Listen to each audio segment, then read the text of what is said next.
Hey guys, my name's Sarah and you're watching I Talk to Notebooks. And today I'm just going to keep pre-decorating the spread that I was decorating last week.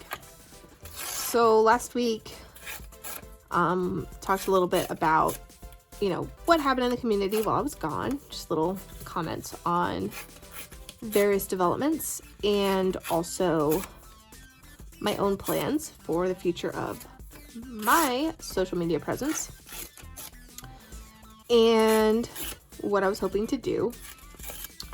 I'm curious if you guys write more or less when you are feeling anxious. So like if you are feeling like life is a lot. Some people write more. I can think of several journal tubers who have expressed writing more when they are feeling anxious and uneasy about themselves and about their lives. And then there are some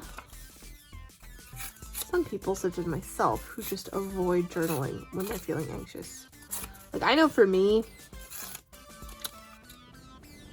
when I'm feeling anxious or worried about something, dude, I don't want to journal about it. That's gonna make it happen for sure. Things are gonna be bad. Like if I put my pen on the paper, nothing good is going to come of that. A lot of the times when I'm anxious, it's like the things that give me anxiety are my own character flaws. So it's like if I write down why I'm anxious, then I have to like look at all my character flaws there on the page. Like what's a good example? I don't know. I'm not going to give an example now because I'm going to make a better video about this in the future. But that's just a reason that I tend to avoid journaling when I feel anxious. And the reason I ask is because I'm also curious, and please do share with me because I'm curious. I am curious genuinely because it's very interesting to see how different people in the community would like handle different things when it comes to journaling. But like when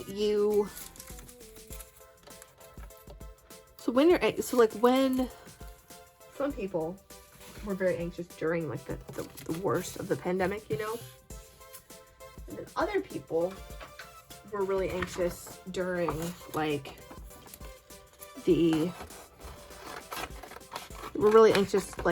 after, like when things got back to normal.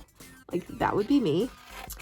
Or when things are like now we have like all this economic crap happening. Like what is up with that, by the way? Why is gas so expensive? Can someone please tell me?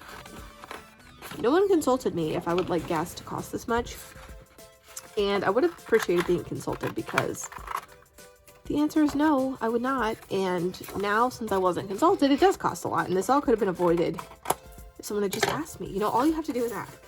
Sometimes it's better. Some people have this idea that it's like better to ask for forgiveness than permission.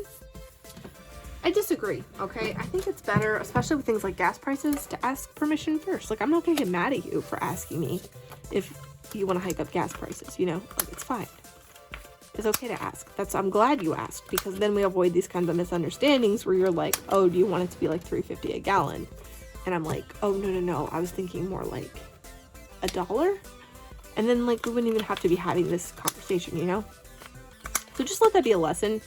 I don't mean to give pearls of wisdom every time I make a video, but like if you're not sure about something, just ask, just ask the person. It might be awkward and embarrassing if you're on two different pages, but it's going to save you so much trouble down the line because now, like, I have a real problem with the U.S. government. I'm going to be honest. Like, we're not getting along the way we used to. That's a lie. I've never liked the government. Oh no, we're getting political. Quick. It's like, that's not a controversial opinion. I don't think anybody on any side of the political spectrum is ever happy with what the government is doing because the government just does what it wants. I'm going to pull out a page of Grey's Anatomy. This is an old used copy. Ooh. Is this? I knew it was the ear. You know what? You only live once. I want to pull out this ear. You guys.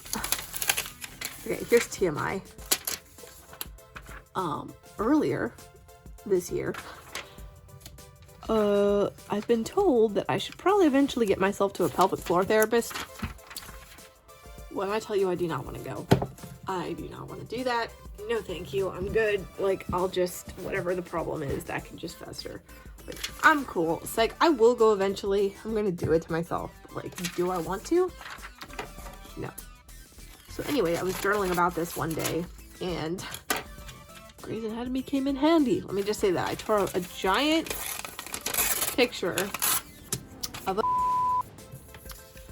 and full page spread. And it made me feel better. It did. I'm gonna be honest. It made me feel a lot better. So, you know, I'm just keeping it real. So this is a cool book anyway, because you have like the little diagrams. I like coloring these in with mild liners. So yeah, that'll be cool. Not the pelvic floor therapy, the coloring page. I've been really into coloring too lately. It's just so calming. And it's a way of like getting to play with color without having to examine how terrible I am at actually drawing stuff. So I would recommend that if you like color but cannot draw. And some of you can draw. I know it, so don't even say anything. I already seen your drawings, okay? I already know what you have. I've already seen. I thought the vestibule was like a part of a building. Oh man, I'm getting tired. Okay, here's another question. This is not even related to journaling at all. So last week I basically talked about, like, yapped away about what's coming to the channel and like catch up stuff. Now I'm just asking you guys a bunch of questions. My other question is, oh, I just forgot. Oh yeah, this has nothing to do with journaling. This is just general conversation making. Do you guys ever feel like, how do you feel like you do? And by the way, if you are like watching along and you want to answer and leave like multiple comments, like just go ahead and do it. Sometimes I feel self-conscious when I'm watching a video and I leave a comment and then I want to leave another comment. So in case anybody else feels that way, like just don't. It's fine to like leave as many comments as you want. But do you ever feel like, whoops, do you feel like you get or more energized and rested when you get less sleep? I know that sounds insane. But apparently there is like a condition or like a set type of person, I guess. Like Donald Trump claimed to be this way. That like he needed like 4 hours of sleep, whereas most people would need 8. Now I don't know if that's some dear leader stuff, like the leader of North Korea doesn't poop kind of propaganda. But I'm pretty sure that is a real medical phenomenon. I had a classmate once that was like that. And it's different than if you don't sleep in spite of the fact that you need to sleep. And then you're up in here like exhausted and like walking straight into an early grave. Like if you do that, could you please, like, I know some people are busy and have life circumstances and can't help it. And I don't want to sit here from my position of like extreme privilege and be like, just go to bed early. Like that helps no one.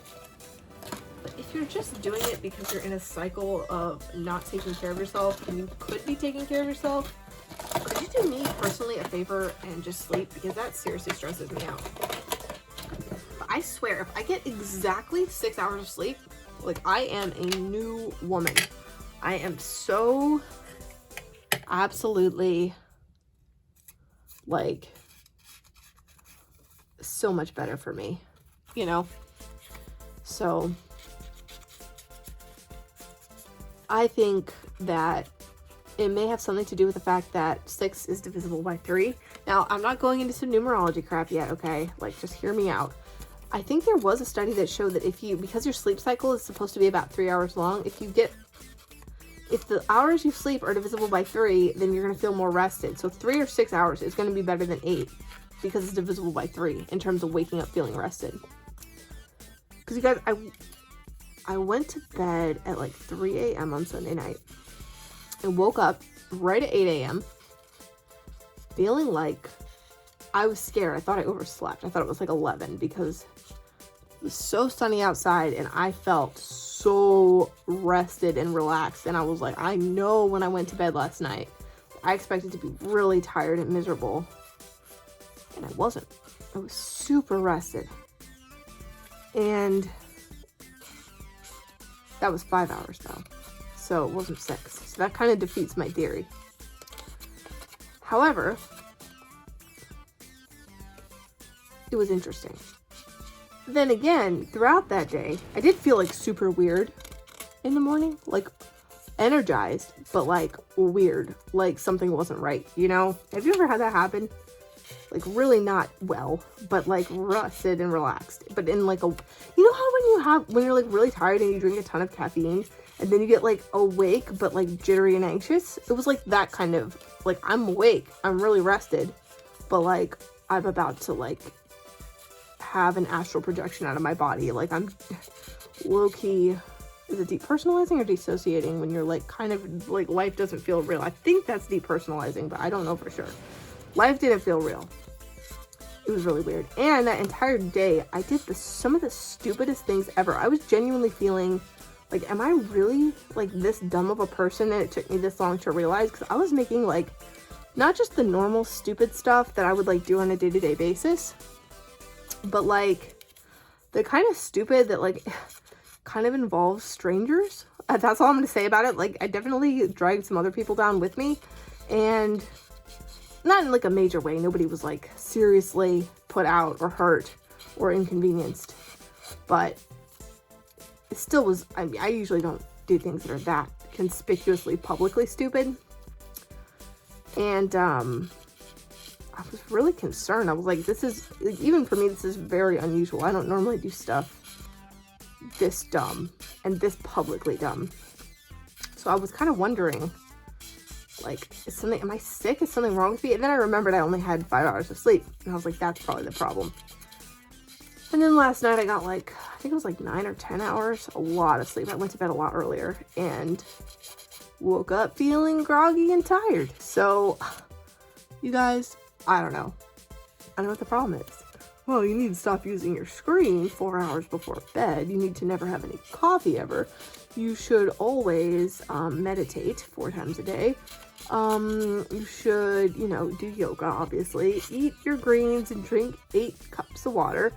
And, you know, you also need to, like, for good sleep, you have to not sleep in a comfortable position. You have to sleep on your, like, in point shoes, on point, like a ballerina.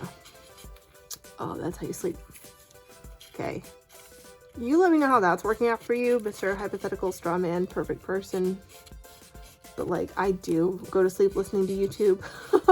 Anybody else? Like, I can't. Like, YouTube for me is, like, playing all the time. I will tell you what, in terms of, like, money well spent, I told myself I was not going to get a YouTube Red subscription. I was not going to do it. I'm not paying for YouTube. Oh, my gosh, you guys. When I finally caved and paid for YouTube, YouTube music is terrible. I think Spotify's probably better. I haven't used Spotify, but it seems better from what other people say. Background play. No ads. I never turn it off. It is running from 8 a.m. to 8 p.m. all of the time. Always. Or maybe a podcast from my podcast app. That's the only exception. Because I work from home. And it is me and my cat. Probably shouldn't share all that online, but I just did. And it gets quiet. And my brain is just like, I can't just sit here in front of the computer. I need to be hearing some kind of something. I don't know. I've got a lot of channels I like, tons. And I'm like really into like what's going on with YouTube. Like if there's drama, I've usually heard about it to some extent. Not all of it, but you know, within my circles. And that's just like, you know, that's how it is. So the point I'm making is I do go to sleep listening to YouTube. And sometimes it's something lighthearted. I try to stop actively listening to like gruesome true crime right as I was falling asleep, because I don't care. I don't care how it seemed. Like that could not have been restful, you know? So instead, I even try to stop listening to like spooky stories. Do you guys watch those channels that are like some guy reading from 4chan? You guys, I'm pretty permanently, like eternally online, but I'm not so sure about 4chan. I don't really like it, to be honest with you. Can I be honest with you? 4chan seems toxic. Like, I don't think anything too good is going to come out of 4chan. So I do try to avoid it. I was watching them for a while, and also like even beyond 4chan, like the fact that it's 4chan and all the stuff that's come out of there, beyond that, the stories were not scary. Like, people would be like, the narrator would be like, this is the scariest story I've ever heard of on 4chan. And the comments would be like, this is one of my favorite 4chan scary stories.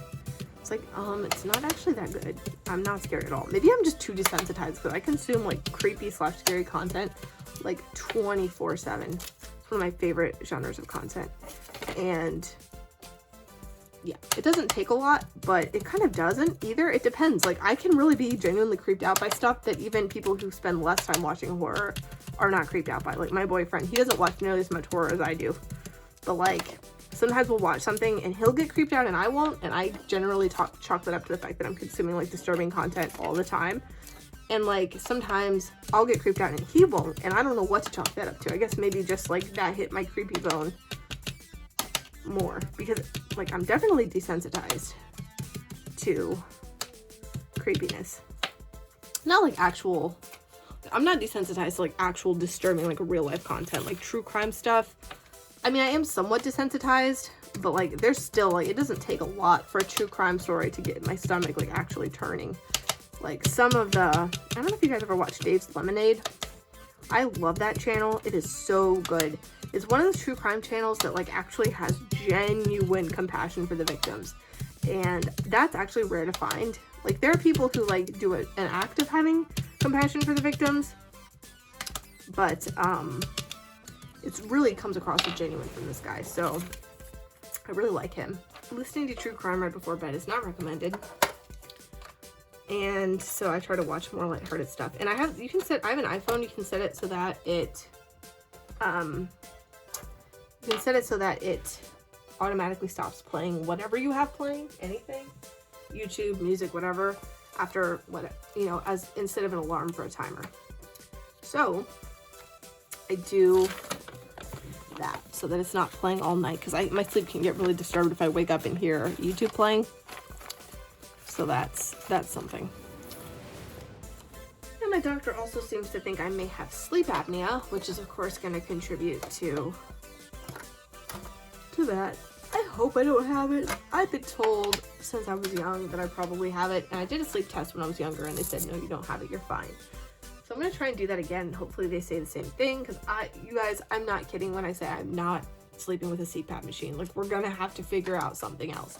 I will literally sleep in a recliner chair before I will sleep with a CPAP machine, and I don't want to do either of those things. But I don't know how people ever get used to their CPAP. I've heard a lot of stories of people with sleep apnea just refusing to wear it because it's so, cumbersome and loud. I don't know. So the reason they think I have sleep apnea is because my tonsils are ginormous.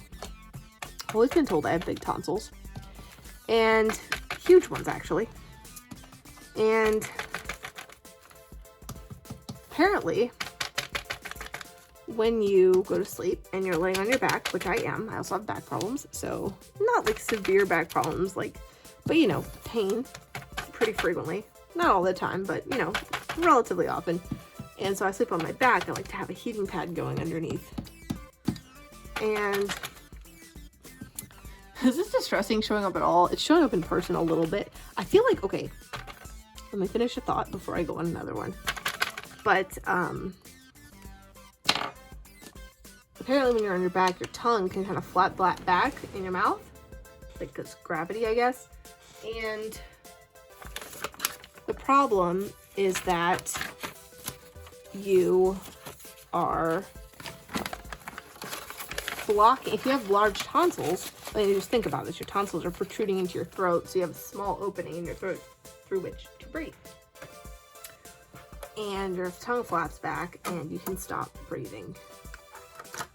I don't really understand it because you can breathe through your nose, at which point where your tongue is shouldn't matter, but I guess it does. Again, I don't really get it. I'm not a ENT, but the point is that that's why they think I have it. And sleep apnea is one of those things where it's like, they keep you waiting in the dentist's office next to like a sleep apnea poster, right? you're going to have a heart attack and die at the age of 32 if you don't get your sleep apnea treated. Okay. Sleep apnea can cause strokes and aneurysms. And I'm making this up now. I don't know. I'm not a doctor. But like basically this horrible list of all these sleep apnea side effects. It will kill you. And so like slowly, I don't think, you know, people do say they worry about like, oh, you stopped breathing in the night and I was afraid. But like when you hear people talking about sleep apnea, you know, that's how it always is on the commercials. And that didn't make any sense. Let me start again. In sleep apnea commercials, they'll have like a wife and a husband, and the wife will be like shake the husband awake and be like, you stopped breathing, I thought you were dead. But I don't think I've ever heard of like, even though like she's worried and that's how they frame the commercial, I don't think I've ever heard about a case of somebody dying of like strangling to death because of sleep apnea. Like I've only heard about people like dying of side effects like the heart problems. And sleep apnea is also correlated with obesity. And that's obviously going to have health effects as well. So I don't know if you can really separate out like, oh, this, you know, this is caused, she died because of just the sleep apnea, not the obesity. I don't actually know what I'm talking about. It probably would have been better if I hadn't started talking about sleep apnea in the middle of a journaling video. Actually, if any of you guys have sleep apnea, I would recommend that you stop watching my videos because you would have fallen asleep by now, because this is actually really boring. More on topic, do any of you guys have these distress inks? And if so, do they show up really well? All of them? Like this pink one, for example, I have is called Spun Sugar. And it's like very subtle. And I don't know if I got like a dud batch, because I did order it in the mail from Michael's. And I don't know if I got a dud batch or if I'm just misunderstanding how opaque it's supposed to be. Some of them are great, like that purple one I just did. Here, what? This one. That one looks pretty good, I think. I like it. Some of them are really good, but these pastel ones in particular, or some of the browns even, which I would really expect the darker browns to all be really opaque. They are not. So, but I don't think, maybe they're not supposed to be. Like this does have a nice subtle like sepia effect with pink, so maybe that's just what it's supposed to be. I don't know. If there's like jump cuts, it's because I just didn't have anything to say and didn't talk. I'm trying to keep it natural.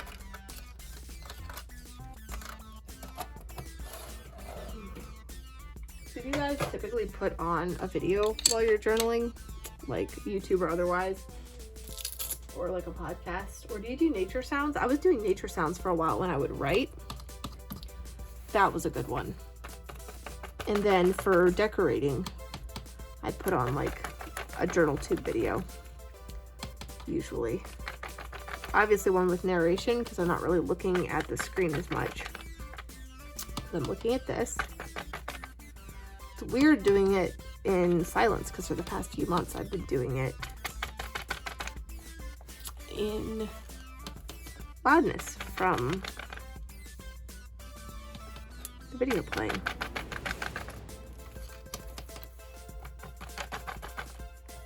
But that's kind of my process anyways. And I think that looks pretty good. Is that the last one? Yep, it's the last for now. So now it's just time to put in those little paper scraps I had before. Just like to organize them a little bit.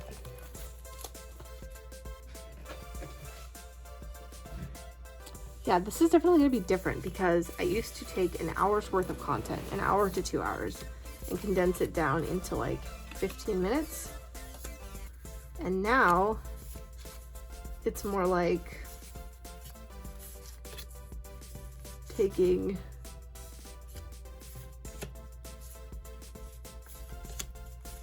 $30 minutes at a time.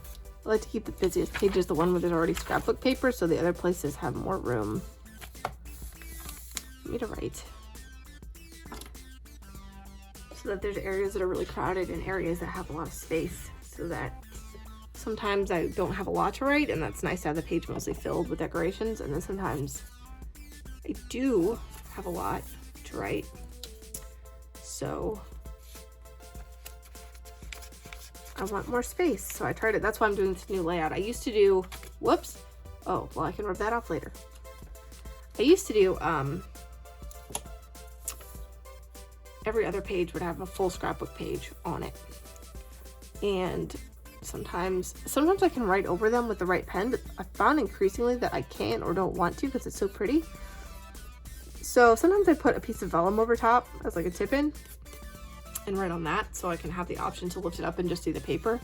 Or the other thing I'll do is I will just skip over it and just let it be. Who cares? Like, it's my journal. I can have a full page just be scrapbook paper if I like the way it looks, and I often do like the way it looks.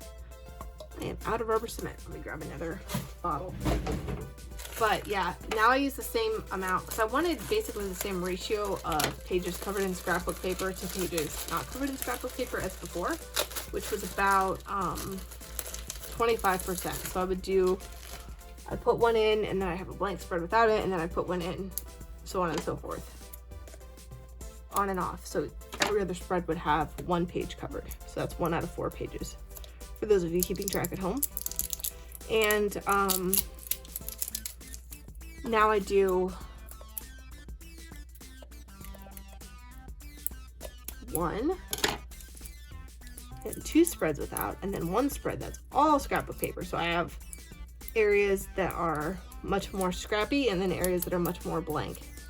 And then usually for one, well, you'll see, but for one of the blank pages, I will do washi tape borders and a ton of stickers. And then, oh man, oh no. Let's see this mess. This is disgusting. And then for another one, I will do, whoops. Wow. I usually have like a ton of paper towels, and now I have nothing. And there's just rubber cement all over the floor. This is so frustrating. I found that like anytime I need like a tissue, like I can literally have, I live in a 1-bedroom apartment. I can have 2 tissue boxes open and active at the same time in this tiny space. And like if I need one, it will not be there anywhere. It will not even be in the same room, guaranteed. And that's doubly true for if I like spill something on myself, stuff like that. I really hate it when I'm in the car and I'm driving or I'm in the back seat and I have to ask somebody for a napkin if I spill something on myself, because first of all, it draws attention to the fact that I spilled something on myself, which is really annoying. Especially as like a kid, you can't just be like, can I have a napkin? I don't know if your parents were like this, but like, it's like, oh my gosh, what did you do? Like, let's make a huge deal out of it type thing. But like, even now as an adult, it's like, if I'm asking for it, I really need it. And people just generally tend to not be that urgent about handing it. That's not me criticizing other people. I think that's just how people are when it's not their immediate problem. I've noticed that. So if I need a napkin, I'd much rather be able to get one myself. And that is really interesting, Sarah. Man, my hands are so, look at this. It is, that's really gross. So if I had a train of thought going, it was about how I'm doing my spreads. Yeah, so I have sections that are more scrappy and sections where there's more room to do, to add stuff, you know, add decorations if I want to, or not, you know. Should I put the inner ear here? Why is it, I don't want it to be sideways. Oh no, it's too big. All right, well, we're gonna have a sideways cochlea, and that's all there is to it. Should I put it on the galaxy side? I think that I will. That, I always lay them out first to see how they're gonna look. Yeah, so this page is mostly just decoration then. And that's okay, I like the way the decorations look. I don't have anything, it's not like, oh no, it's wasted, you know, it's like, I like it. It gives me something to look forward to. Although, covering up this entire page, black pages are ones that are really good to leave more uncovered if I'm going to leave one uncovered, because I can write over them in my Uniball Signo, the white one, and it shows up. Like writing over this page is going to be harder because this part, the Uniball Signum, isn't going to have as much contrast. So yeah, there's definitely an argument to be made that if you're going to do the scrapbook paper thing, which I don't think most people use as much scrapbook paper as I do in their journals. Most people I've seen videos of, let me put it that way. But you should use solid colors because then you don't have to keep switching pens or skipping over paper. So, something to think about. Put this here. I think there is a good spot. Oh, that's going to be good. Okay. And yeah, so doing this process here is kind of like making my bed in the morning. Do any of you guys make your beds? And again, when I'm asking questions, sometimes I feel like when people in YouTube videos ask questions, they're just like stalling for time. But you know, you can think that about me if you want. This entire video is me stalling for time, right? But I actually do want to know. Like, I feel like most people, I feel like it's big conspiracy theory where everybody thinks adults make their beds and no adults make their beds. And I would even guarantee that, like, I'm sorry, guys, I don't want to be a stereotyper here, but we are all, like, really creative, and I don't think creative people make their beds. I think that we are much less likely to make our beds than the average Joe. So, do you make yours? Prove me wrong. Now's your chance to do so. But you won't prove me wrong because I don't think any of you guys do make your beds. But this is like making my bed for me because, ooh, that's good stuff. Or, ooh, I like that. Well, that's almost too much. That's better. Because, like, I actually do try to make my bed, and most days I sort of make it. I just don't do a very good job. Because getting into a bed that is unmade is just really awful. Because I kick my sheets all around, okay? I understand this has become a video about how I sleep at night. I do kick my sheets around. They get all bunched up at the bottom. And it's just awful. I want my sheet there when I lay down. I want to start out like I'm going to be a good sleeper, you know?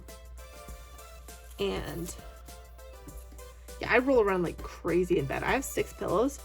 I use all of them. Every single one. And I roll around in bed from side to side all night long. It is awesome. I love having a full-size bed to myself. I'm never, ever going to give that up for any reason. It is great. I get so relaxed. I can stretch out into different positions. It is amazing. And the best part is, like, grabbing a new cool pillow or switching onto a different part of the bed is just so refreshing. I can't explain it. Something psychological about that, like knowing you can roll all the way over. And I've gotten a little ruthless because my cat does sleep in bed with me. And sometimes I'm like, listen, I know I have most of the bed to myself and that you're like right there. But at the end of the day, you're a cat and I'm a person and I am rolling over there and she'll like jump down. It is rude. I give her her own special pillow so she doesn't encroach on mine. And the secret to getting her to stay on her special pillow is, of course, catnip. So, that's how I get her to stay put. She's so relaxing now. I love her. Little cutie. And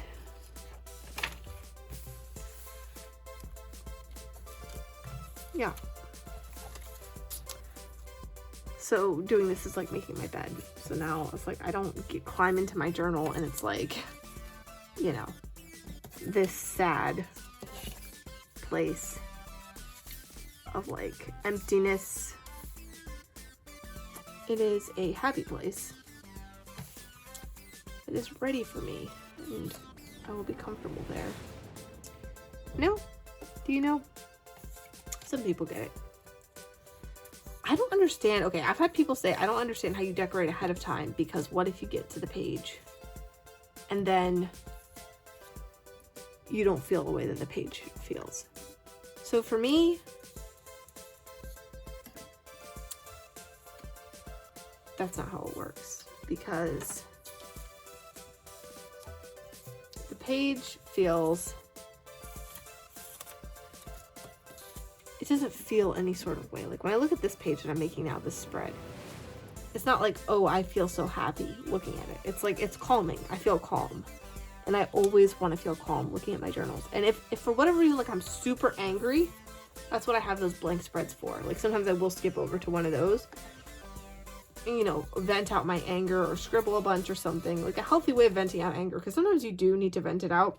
Although, I did read in this book, The Dance of Anger, that venting anger is mostly unproductive and unhelpful. But at the end of the day, I'm a human being. Like, there is a certain amount of venting I do need to do, and it does happen in my diaries.